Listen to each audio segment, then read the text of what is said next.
Hey everyone, have you ever been to a 7-Eleven? My guess is that everybody who's listening to this video has probably been to a 7-Eleven before. In this day and age, they are practically everywhere. In the city, you can't walk down the street without bumping into one. Even in the countryside, you can drive your car and you'll probably find one very quickly. Even though 7-Eleven is now all around the world, it can be very different in other countries. So let's talk about 7-Eleven. 7-Eleven is an American convenience store. This retail chain is headquartered in Texas, but it has locations all over the world.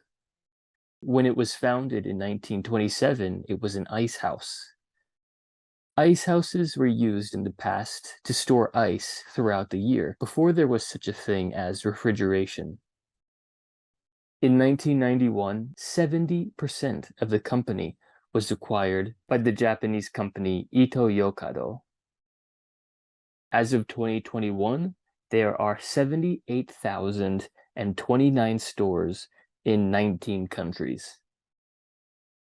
When the first 7-Eleven opened, it started off selling ice, but then it started selling eggs, milk, and bread. In 1931, the company nearly went bankrupt during the Great Depression, but it managed to survive and eventually flourish.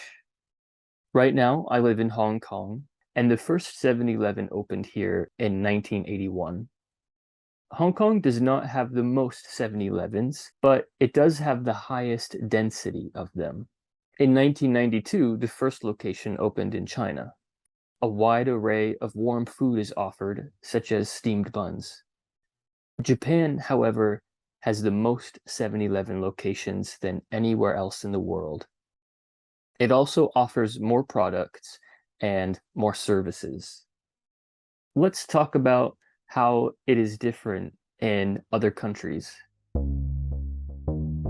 In my experience, the 7-Eleven in the USA is often a gas station. This is probably because I grew up in the countryside. If you go to the city, there are probably a lot of 7-Elevens that are just convenience stores. In the countryside, however, 7-Elevens are usually a place where drivers can get gas. When I was in university, I studied abroad in Japan, and that was the first time I went to a 7-Eleven outside of the USA. I was very surprised by the 7-Eleven in Japan. Like the ones in the USA, it offers a lot of snacks, but the selection is more varied. I would often stop there for breakfast early in the morning. It sold packaged pancakes that I really enjoyed. It was very easy for me to stop in there on my way to class and have a quick bite to eat. I also regularly went there to use the ATM machine. Later, I moved to China, and I was again surprised. At the 7-Eleven in China, it's possible to get a very cheap lunch. Sometimes when I was in a rush, I would go to the 7-Eleven for takeout. How about you? Have you ever been to a 7-Eleven in a different country? I would love to know if there's anything unique about the 7-Elevens in your country. If there is any topic that you would like to hear me talk about, please let me know down in the comments.